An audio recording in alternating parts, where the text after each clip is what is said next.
السلام عليكم ورحمة الله وبركاته. جينا لكم في فيديو جديد قبل ما نتكلم على أي حاجة. مثلا صلى على سيدنا محمد عليه أفضل الصلاة والسلام وكده لأخواتنا في فلسطين. النهاردة هنقيم لعيبة النادي الأهلي ضد إنتر ميامي. المباراة كانت النهاردة. تمام. بالنسبة لحراسة المرمى الكابتن محمد الشناوي. محمد الشناوي 9.5 من 10، عمل مباراة كويسة جدا، شال يجي جونين ولا ثلاثة. فبرافو محمد الشناوي وهديله 9.5 من 10. خش على الدفاع، على الباك اليمين. محمد هاني ما كانش في احسن حالاته، فهديله 8 من 10. وكويس محمد هاني واللي جاي احسن. عندك اتنين قلوب دفاع، ياسر ابراهيم برافو عليه والله العظيم برافو. ياسر ابراهيم 9.5 من 10، عمل مباراة كويسة جدا. وعندك داري 9 من 10، عمل مباراة برضه كويسة. وعلى الشمال عندك احمد نبيل كوكا. انا كنت شايفه دفاعيا كان عامل مباراة كويسة. ف7.5 من 10 احمد نبيل كوكا. تمام.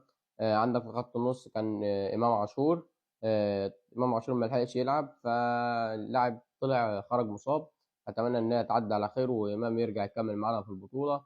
والله اكتر حاجه زعلان اصابه امام عاشور والله العظيم يعني بجد. اتمنى ان امام عاشور يكمل معانا البطوله ان شاء الله. فامام عاشور مش هقيمه عشان ما لحقش يلعب معانا. فتقيم مروان عطيه. مروان عطيه تقييمه 8.5 من 10، عمل مباراه كويسه جدا. ممكن كمان 9.5، عمل مباراه كويسه. يعني لا، خليها 9.5 عشان مروان عطية عمل مباراة كويسة جدا على ميسي.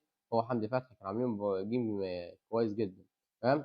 بالنسبة لحمدي فتحي 9.5 برضه، كان عامل مباراة كويسة جدا، وكان مراقب ميسي هو ومروان عطية مع ميسي على طول دايما. ف9.5 من 10 حمدي فتحي. مروان عطية برضه 9.5 من 10. عندك محمد علي بن رمضان 8 من 10، عامل مباراة كويسة. أنا شايف إن المباراة اللي عملها النهاردة أحسن من مباراة باتشوكا اللي فاتت. فمحمد علي بن رمضان حتى الآن كويس. تمام. زي ما احنا قلنا برضو امام عاشور اتصاب. فقيم تريزيجيه تقييمه هديله 8 من 10. 9 من 10 تريزيجيه عمل مباراة كويسة جدا. ووسام ابو علي 8.5 من 10. عندك تريزيجيه احمد السيد زيزو لما نزل، فهقيمه 8.5 من 10، عمل مباراة كويسة. مين تاني نزل عندك؟ جراديشار ما لحقش يلعب، فانا هقيمه 8.5.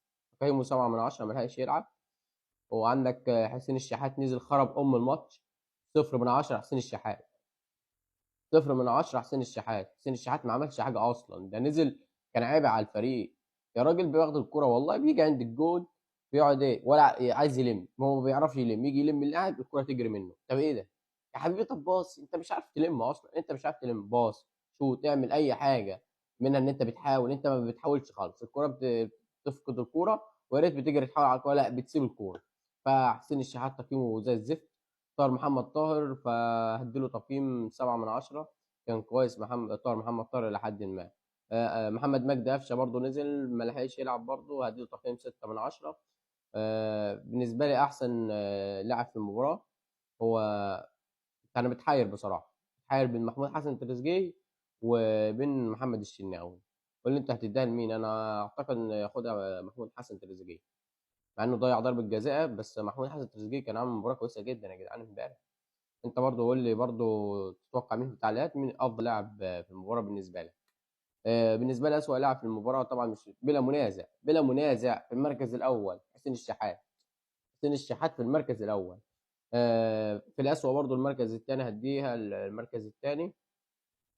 ممكن احمد نبيل كوكا. احمد نبيل كوكا ما كانش كويس امبارح. فالمركز الثاني هديها لاحمد نبيل كوكا. ودي كل التقييمات معانا بتاعت مباراه النهارده.